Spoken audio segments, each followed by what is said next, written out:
Meditation, हाथों को cross कर लीजिए, आईज क्लोज।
हाथों को रगड़िए, आंखें कोई नहीं खोलेगा।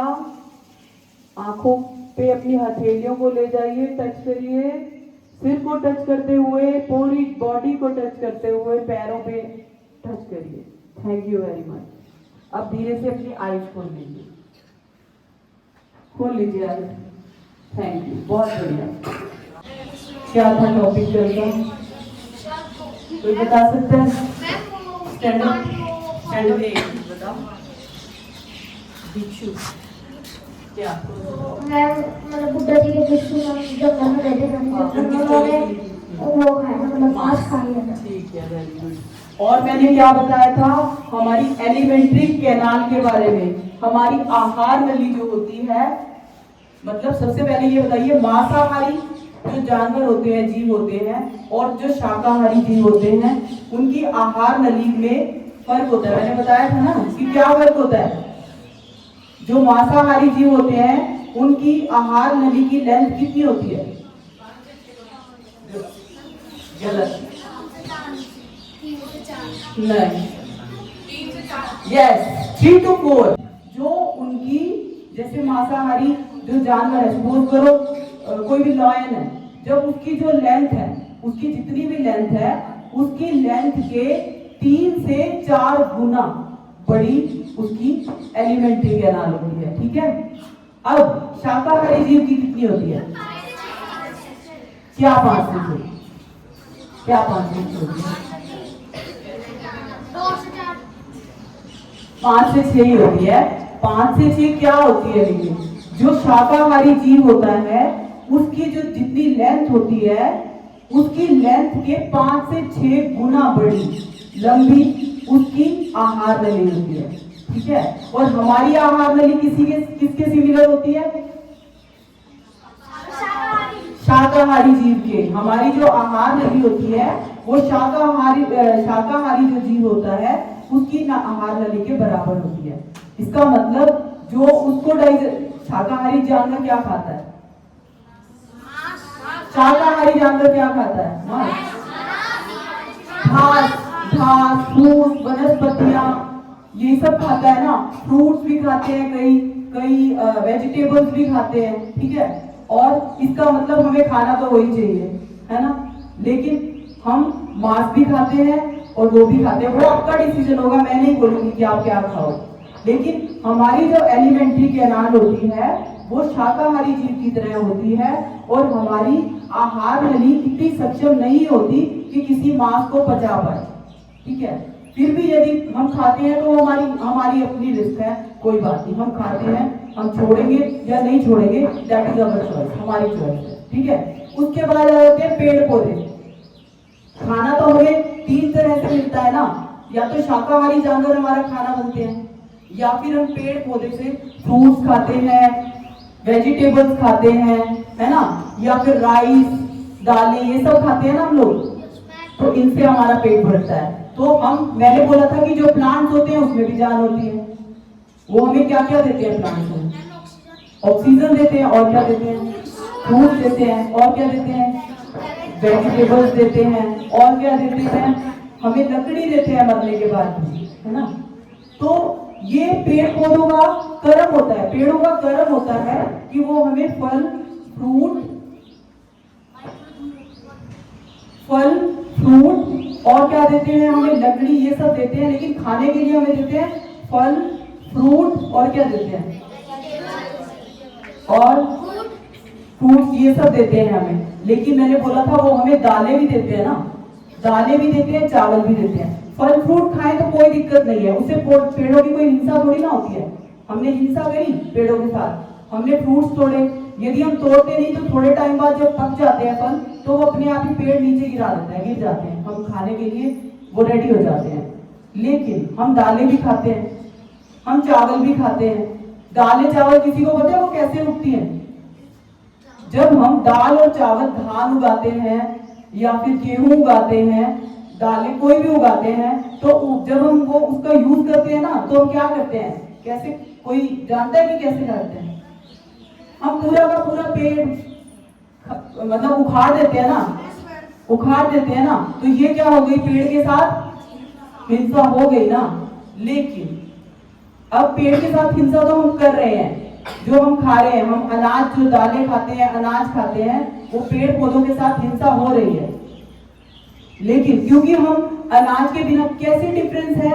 जो बाकी अगर हम मांस खाएं या फिर हम कहेंगे हिंसा तो जानवरों के साथ भी हो रही है और पेड़ पौधों के साथ भी हो रही है, तो दोनों को खाएं तो बराबर ही तो हो गया। तो क्यों ना फिर हमें जो अच्छा लगता है, मांस अच्छा लगता है, वही खाएं। लेकिन वो तुम्हारी चॉइस है, पर मैं डिफरेंस बताऊंगी कि डिफरेंस क्या है। डिफरेंस क्या है? यदि हम दाल चावल खाते हैं, पेड़ को उखाड़ के भी खाते हैं, जो दाल चावल है वो किस रूप में होता है? सीड रूप में होता है। क्या होता है? वो बीज होता है, बीज होता है ना, बीज रूप में खाते हैं वो। और जब हम बीज खाते हैं तो बीजों में ये संभावना होती है कि वो पेड़ बने, लेकिन उस वक्त अभी वो लाइव है नहीं, लाइव जिंदा भी है नहीं। लेकिन यदि हम उसे जमीन में गाड़ देंगे तो क्या होगा? वो एक पेड़ बन जाएगा, फिर से चावल उगाएगा, गेहूं उगाएगा, धान उगाएगा। अब डिफरेंस एक और भी है।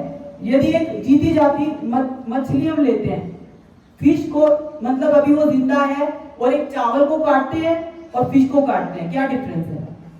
कोई बता सकता है क्या डिफरेंस है? जब हम मछली को खाएंगे वो तड़पेगी ना, तड़पेगी, खून निकलेगा, जो भी होगा, वो एक जीव है, जिंदा जीव है। लेकिन जब हम चावल को खाएंगे तो ऐसा कुछ होगा? तो डिफरेंस है ना खाने में। तो ये डिफरेंस है, एक तो मांसाहार और चावल और दाल खाने में। लेकिन एक हिसाब से हिंसा तो हो रही है पौधों के साथ, हमें इसलिए उतना ही लिमिट में खाना चाहिए जो कि हमारे शरीर को चलाने के लिए बहुत जरूरी है, जो कि हमारे शरीर को चलाने के लिए जरूरी है। अब हमें दाल चावल तो खाने ही पड़ेंगे ना, है ना। तो अब एक और मिथ है दुनिया में अंडों के बारे में, कि अंडे मांसाहार हैं या शाकाहार हैं। देखो, देसी अंडे जो होते हैं वो तो ऑब्वियस है मांसाहार हैं, क्योंकि उसमें से क्या निकलता है? अगर हम उसको एक लिमिटेड प्रोसेस से गुजारा जाए तो उसमें से बच्चा निकलेगा मुर्गी का। लेकिन जो सफेद अंडे होते हैं, पोल्ट्री फार्म से जो और अंडे होते हैं, उसमें ये बच्चा पैदा करने की संभावना नहीं होती, क्या आप जानते हैं? लेकिन वो शाकाहारी होते हैं या मांसाहारी, तुम डिसाइड करो। लेकिन वो होते क्या है एक्चुअली? मुर्गी का क्या होते हैं? मुर्गी से ही पैदा होते हैं, लेकिन वो मुर्गी का मेंस्ट्रुअल वेस्ट होते हैं। मेंस्ट्रुअल वेस्ट समझते हैं आप लोग? मेंस्ट्रुअल वेस्ट मतलब जो हमें पीरियड्स होते हैं, हम लोगों को जो पीरियड्स होते हैं, उसका जो वेस्ट होता है वो सफेद अंडा होता है। इमेजिन, क्या आप अपना मेंस्ट्रुअल वेस्ट खा सकते हैं? Can you imagine? खा सकते हैं? नहीं खा सकते। लेकिन हम मुर्गी का खाते हैं, क्यों? हमें प्रोटीन मिलता है। ठीक है। हम मुर्गी का मेंस्ट्रुअल वेस्ट खाते हैं, इससे भी खत्म नहीं होती बात।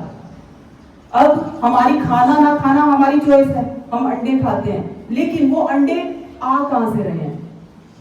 मुर्गियों से आ रहे हैं, लेकिन वो पोल्ट्री फार्म की मुर्गियों से आ रहे हैं। और पोल्ट्री फार्म की मुर्गी में क्या फर्क है, कैसे अंडे दे रही है? जो देसी अंडे होते हैं वो नॉर्मली जो मुर्गी पैदा कर रही है वो है, लेकिन जो कृत्रिम रूप से पैदा किए जाते हैं अंडे वो होते हैं सफेद मुर्गी के अंडे, जो कि पोल्ट्री फार्म में पैदा होते हैं। और उनके साथ इतनी क्रूरता होती है, डेली उनको इंजेक्शन, क्या बच्चे आप डेली पैदा नहीं कर सकते ना? सुई लगा के 100 बच्चे पैदा करा सकते हैं। मतलब वो बच्चे पैदा कैसे हो सकते हैं? क्योंकि वो उनके शरीर को निचोड़ के उनकी हालत जब ऐसी हो जाती है कि वो जीने लायक भी नहीं रहते, तो फिर उनको एंड में पता क्या किया जाता है? बेच दिया जाता है। और कभी आप पोल्ट्री फार्म की मुर्गी लेने जाओगे ना, तो वो इतनी ज्यादा खस्ता हालत में होती है कि वो सस्ते, मतलब कैसे भाव पे बेच देते हैं, बिल्कुल ही कि ले जाओ बस भाई, इतने जितने भी पैसे दे दो। क्यों? क्योंकि उसमें जान बची ही नहीं होती, उनमें मांस होता ही नहीं है, क्योंकि मांस को निचोड़ के उनके अंडे बन जाते हैं पहले। तो नीड टू बी चेक्ड कि आपको खाना चाहिए, क्या खाना चाहिए क्या नहीं। जो आपकी प्लेट पे आ रहा है एटलीस्ट आपको पता हो कि वो क्या है। अंडे हैं तो क्या है, मांस है तो क्या है, पता होना चाहिए। हमें पता नहीं होता, हम सिर्फ खा लेते हैं, लेकिन अवेयरनेस से खाना चाहिए, ठीक है। अब मैं एक और बात बताना चाहूंगी आपके, अंडे के बारे में मैंने आपको बता दिया।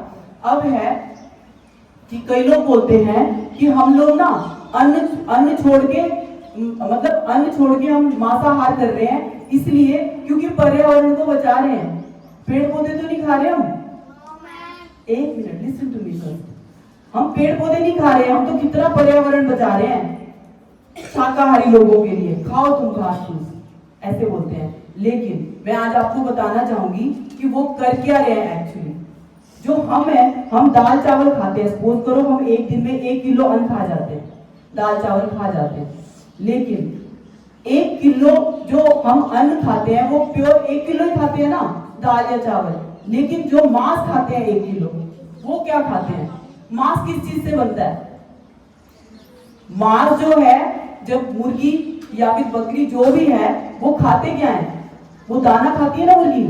जब वो जो भी ये जानवर हैं या पक्षी हैं जो हमें मांस प्रोवाइड, मतलब हमें मिलता है उनसे, तो फिर वो खाते क्या है? वो यही शाकाहार खाते हैं। लेकिन कितना खाते हैं? 1 किलो मांस खाने के लिए, हमारे लिए बनाने के लिए उनको कम से कम 10 से 20 किलो दाने खाने पड़ते हैं। तो बचा कौन रहा है, हम या वो? हम बचा रहे हैं अन्न खा के, दुनिया का पेड़ पौधे से पर्यावरण को बचा रहे हैं, या वो तो मुर्गी भी खा रहे हैं, मांस भी खा रहे हैं, और मुर्गी क्या खा रही है? 10 से 20 किलो अन्न हमारा, वो भी खा रही है। अब हम कहेंगे कि अब अगर मुर्गी जिंदा हो, हम ना भी खाएं, वो अन्न तो खाएगी ना। लेकिन क्या हो रहा है, मुर्गियां, तुम ये मत सोचो कि जंगल में ये अपने आप घूम रही हैं इतनी मुर्गियां, नहीं, ये जो जानवर है या फिर जो ये मुर्गियां हैं, ये घूम नहीं रही हैं, इनको भी कृत्रिम रूप से पैदा किया जा रहा है हमारे खाने के लिए, ये अपने आप पैदा नहीं हो रही है। जो 90% ये जो खाने के जानवर या पक्षी हैं, वो 90% पैदावार कृत्रिम रूप से हो रही है, वो पैदा किए जाते हैं। ऐसे बोलते हैं ना कहीं कि अगर हमने मुर्गियां खानी छोड़ दी तो दुनिया में तो मुर्गियां ही मुर्गियां हो जाएंगी, बोलते हैं ना। क्यों हो जाएंगी मुर्गियां ही मुर्गियां? क्योंकि उन्हें ये नहीं पता कि कृत्रिम रूप से पैदा की जा रही है। यदि आप खाना ही छोड़ दोगे तो इतनी पैदा ही क्यों करेंगे? करेंगे कोई इतनी पैदा? नहीं करेंगे। अब जो मेन समस्याएं हैं दुनिया की, मैं वो बताना चाहूंगी कि कैसे वो मांसाहार से ही हमारी वो समस्याएं हो रही हैं। कैसे? सबसे पहले जंगल कटिंग जो हो रही है, जंगल जो काटे जा रहे हैं इतने, वो मांसाहार की वजह से काटे जा रहे हैं। कैसे? कोई बता सकता है कैसे? मांसाहार का जंगल कटने से क्या है ताल्लुक? नहीं। जैसे एक देश है ब्राजील, सुना है किसी ने? ब्राजील में इतने सारे जंगल काट के उनको खेती की जमीन बना दिया जाता है।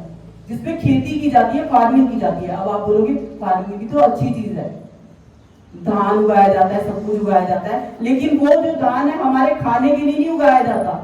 वो किसके लिए उगाया जाता है? जो वो भैंस गाय जो वो खाते हैं ना एनिमल्स, उनके खाने के लिए।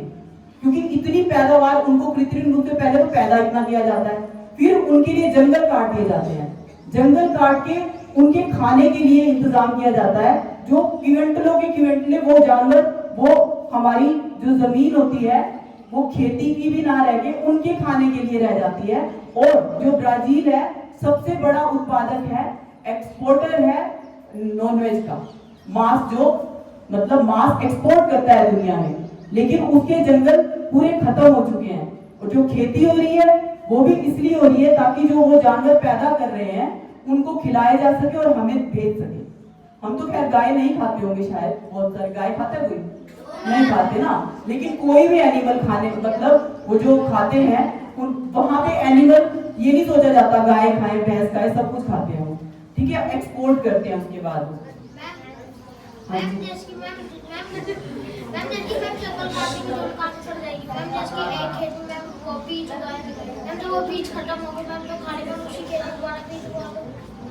नहीं, बीज तो उगेंगे, लेकिन एक बार उग गया उन्होंने खा लिया, फिर से वो खाने के लिए आएंगे, क्योंकि संख्या तो उनकी इतनी बढ़ती जा रही है। हम नॉन वेजिटेरियन, जबकि हमारे इंडिया में उतना नॉन वेज नहीं खाया जाता। कई कंट्रीज ऐसी हैं जहाँ पे सिर्फ नॉन वेज ही खाया जाता है, ठीक है। अब दूसरा, अब जंगल कटने का मेन कारण क्या हो गया? फिर जो हम मांसाहार करते हैं वो जंगल कटने का। दूसरा कारण क्या है? जो हमारे एनिमल्स हैं, कुछ बर्ड्स हैं, इनकी प्रजातियां जो है लुप्त होती जा रही है। जब हम जंगल काटते हैं तो खाली जंगल नहीं कटता, बहुत सारी पेड़ पौधों की नस्लें, पक्षियों की, इंसेक्ट्स की, ये सब नस्लें साथ ही साथ खत्म हो जाती हैं, वो दोबारा आ ही नहीं पाती। तीसरा है एग्रीकल्चर के लिए, जो ये एग्रीकल्चर की जमीन जो खेती की जाती है, मैं बता रही हूँ, जो खेती की जाती है, अब जितनी मात्रा में हमारी खेती करने के लिए जमीन ले रहे हैं ना, उतनी मात्रा में हमें कैलोरीज या फिर प्रोटीन नहीं मिल रहा। जितनी मात्रा में ये खेती हो रही है उतना प्रोटीन भी नहीं मिल रहा, उतनी कैलोरीज भी नहीं मिल रही, ठीक है। तो हमें मांसाहार खाने से जो है, ये हमारी खेती की जमीन जो उनके लिए हो रही है, तो जंगल कट रहे हैं, तो पर्यावरण को बहुत बड़ा नुकसान हो रहा है, जो कि मांसाहार की वजह से हो रहा है। अब चौथा है ग्लोबल वार्मिंग। ग्लोबल वार्मिंग के लिए कौन रिस्पॉन्सिबल है? ग्लोबल वार्मिंग क्या है? जो मीथेन और कार्बोहाइड्रेट गैस जो है बहुत ज्यादा एटमॉस्फेयर में आ रही है, जो कि ग्लोबल वार्मिंग के लिए, और भी कैसे होती है, लेकिन ये बहुत ज्यादा रिस्पॉन्सिबल है हमारे एटमॉस्फेयर को खराब करने के लिए। तो ये कहां से आती है? ग्लोबल वार्मिंग कहां से आती है? ये भी जो एनिमल्स बहुत मात्रा में वहां पे जो रखे जाते हैं, जहां जब काटे जाते हैं, तो वो जो गैस होती है अपने आप, मीथेन और कार्बोहाइड्रेट, ये कार्बन डाइऑक्साइड, ये इतनी मात्रा में निकलती है कि ग्लोबल वार्मिंग के लिए रिस्पॉन्सिबल होती जा रही है। तो 4 कारण हो गए। जो मेन कारण जो मांसाहार रिस्पॉन्सिबल है हमारी 4 तरह की जो प्रॉब्लम्स आ रही है दुनिया में, उसके लिए। सबसे पहले जंगल कट रहे हैं। दूसरा क्या है? जो प्रजातियां हैं बहुत सारी सब्जियों की, बहुत सारी एनिमल्स की, बहुत सारी पशु पक्षियों की, वो लुप्त हो रही हैं। तीसरा जो है ग्लोबल वार्मिंग, और चौथा है एग्रीकल्चर की जमीन जो खत्म हो रही है। हमारे खाने के लिए नहीं बचती, वो एनिमल्स के खाने में ही खत्म हो जाती है, ठीक है। तो ये उसके बाद क्या है? अब हम ये सोचे कि अब देखो वाद विवाद बहुत चलेगा, तर्क भी होंगे इसके लिए, मांस खाना चाहिए नहीं खाना चाहिए, ठीक है। कोई बोलेगा, तर्क आपको और भी बहुत सारे दे देंगे कि खाना, जैसे मैं बोलूं नहीं खाना चाहिए, कोई बोलेगा खाना चाहिए, हमारी बॉडी के लिए बहुत बेनिफिट है। अब मैं आपको सच बात बताऊं, शरीर के लिए बेनिफिट हो भी सकता है कि हमें उससे प्रोटीन ज्यादा मिले, उतना दालों से, उतना मतलब सब्जियों से, उतना दूध से प्रोटीन ना मिल पाए जितना कि हमें अंडों से और मीट से मिल जाता है। लेकिन आपको ये देखना चाहिए कि जो आपकी प्लेट पे यदि नॉनवेज यानी चिकन आता है, तो वो बेसिकली है क्या?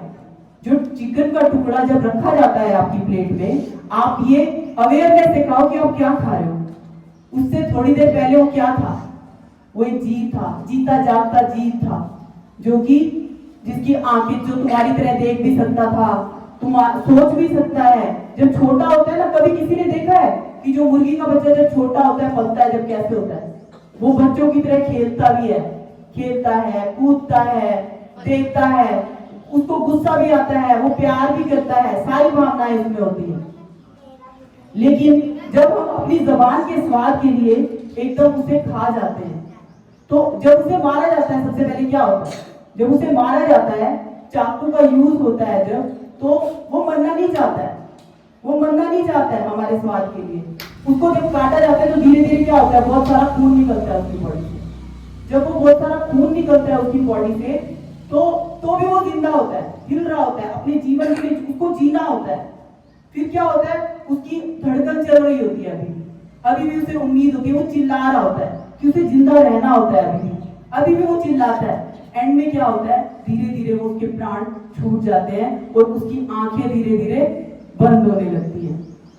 तो हम थोड़े से जबान के स्वाद के लिए, यदि अब हम ये सोच लें कि हम खा क्या रहे हैं, कुछ लोग प्रोटीन के लिए भी तो खाते हैं। हाँ, प्रोटीन के लिए भी मैं आ रही हूँ कि जो ये व्हाइट अंडे खाए जाते हैं ना, ये जो व्हाइट अंडे खाए जाते हैं, इससे डेफिनेटली प्रोटीन शरीर बहुत बढ़ता है। लेकिन शरीर बढ़ाने के लिए और भी साधन है, जैसे दालें हो गई, ये सब, हाँ पता है, इजीली बढ़ जाता है। अगर हम मांस खाते हैं, मच्छी खाते हैं, उनकी बॉडी बड़ी जल्दी बढ़ जाती है बॉडी बिल्डर्स की। लेकिन कई बॉडी बिल्डर्स ऐसे भी हैं जो वेजिटेरियन है और उनकी बॉडी अच्छी है, लेकिन उसके लिए उन्हें बहुत मेहनत करनी पड़ती है।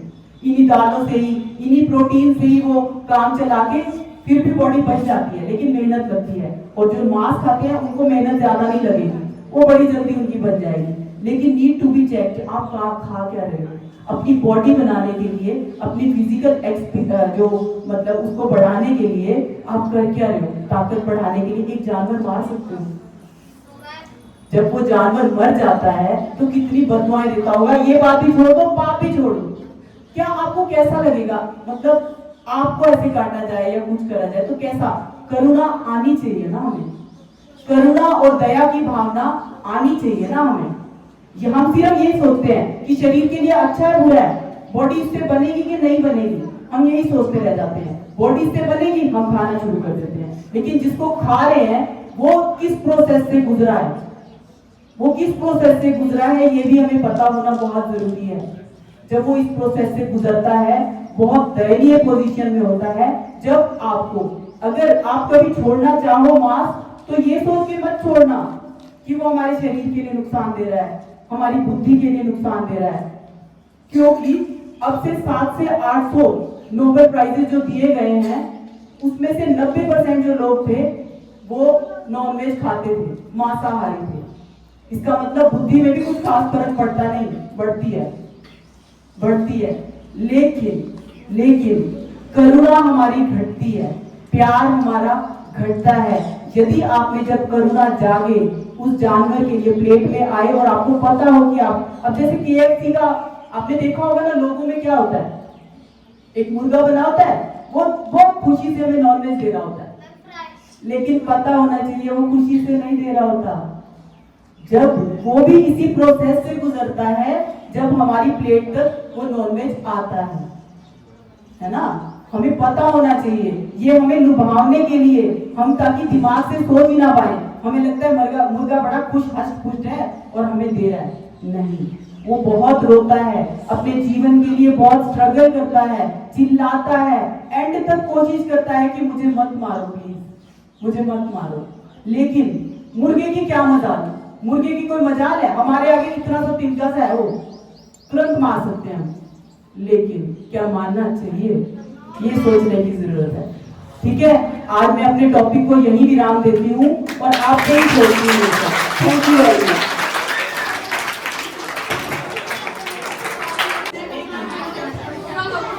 हेलो, अब आपके सामने, जैसे कि आप जानते हो कि बिलीव इन स्माइल्स वाले आए हुए ना, एंजल, आपकी तरह, आप ही एंजल, वो भी एंजल, लेकिन आपके लिए वो फिर आपसे प्यार करते हुए दोबारा खींचे चले आएंगे। ठीक है, आज वो ऑफिशियली आए हैं। तो क्या आप लोग कुछ अपने बारे में कुछ बोलना चाहेंगे? Believe in smile. क्या आप कुछ बोलना चाहेंगे? कुछ वर्ड्स नहीं बोलना चाहेंगे तो बोले, नहीं बोलना चाहेंगे, खिलाना चाहेंगे तो खिलाए करिए। हाँ, 2 मिनट के लिए इनको सुनिए please, clapping please. Good morning everyone. Last time जब हम आए थे एक कॉन्सेप्ट के बारे में बताया था। यस सर, ब्रिक के बारे में। वो प्लास्टिक की वॉलपेपर डाल डाल के ब्रिक बन जाती है, जैसे पता नहीं क्या क्या कहते हैं उस चीज को? Eco brick. तो सबको पता है इको ब्रिक का कॉन्सेप्ट के बारे में? कोई ऐसा है जो नया है जिसको नहीं पता? चलो जो नया है, बाय चांस ना पता हो, अपने साथी संबंधी जो पहले भी थे उनसे पूछना। जो बाकी लोग हैं ना साथ में, उनसे पूछ लेना, वो बता देंगे। अभी नहीं ना, आराम से पूछना, कोई टेंशन नहीं। और दूसरी चीज कि अब आज आपका समर कैंप का थर्ड लास्ट डे है ना? कल सेकंड लास्ट, फिर परसों लास्ट डे होगा 15 को, है ना? तो उसके बाद की भी जो आपकी समर वेकेशन बचेंगी, शायद सबकी 30 जून तक छुट्टियां होंगी शायद, है ना? तो अच्छे से अपना हॉलीडे होमवर्क करो, एंजॉय करो और कुछ एक अच्छी हैबिट डेवलप करो।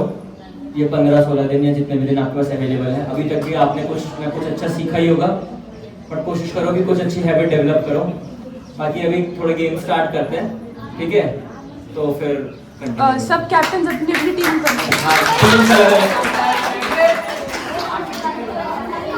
लेमन नींबू चम्मच वाली रेस सबने सुनी है? लेमन और स्पून वाली, ठीक है? तो वो रेस है आपकी। तो अपनी टीम में से एक बच्चे को भेजो जो वो कर सकता है बेस्ट। हर टीम से 3 बच्चे भेजो, 3 राउंड्स होंगे उस गेम के। बताओ कौन कौन कैप्टन सिलेक्ट करेगा? चलो ऐसे ही नहीं, जिसको मौका नहीं मिला उसको देना है, अपने दोस्तों को नहीं बुलाना सिर्फ।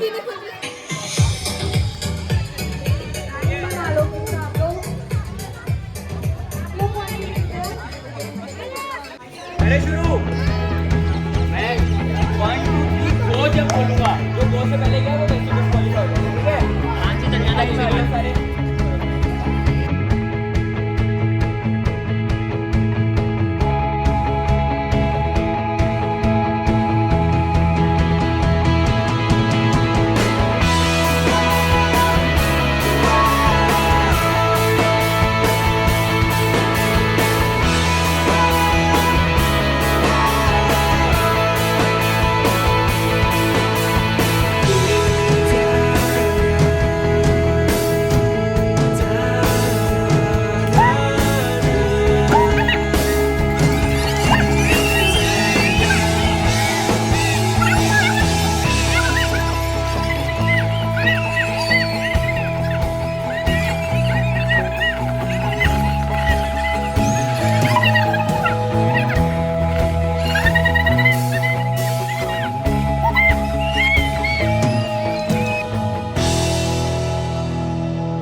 चलो बढ़िया बढ़िया बढ़िया।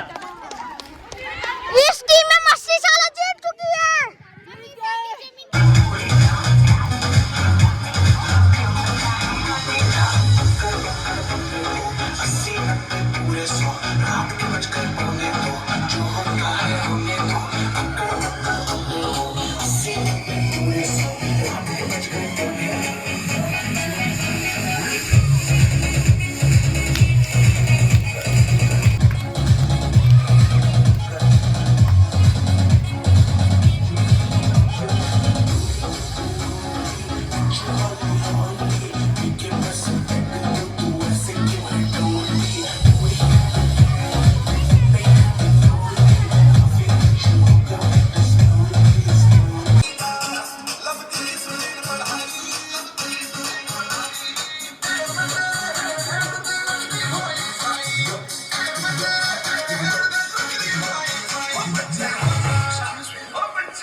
अब कैमरा मैन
हिम्मत लागे रेडी मैडम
ਤੂੰ ਪਾਇਆ ਜੱਟਾਂ ਨੇ ਕੋੜੇ ਤਨ ਬਸ ਪਾਇਆ ਵੇ ਲੱਗੀ ਟੋਰ ਹੁੰਦੀ ਸਾਡੀ ਲੱਗੀ ਟੋਰ ਹੁੰਦੀ ਸਾਡੀ ਆਉ ਗੱਡੀਆਂ ਉੱਚੀਆਂ ਰੱਖੀਆਂ ਉਹਨਾਂ ਰੱਬ ਜੱਟ ਦੇ ਪਿੱਛੀਆਂ ਪਰ ਤੂੰ ਮੈਨੂੰ ਬਾਲੀ ਜੱਚਦੀ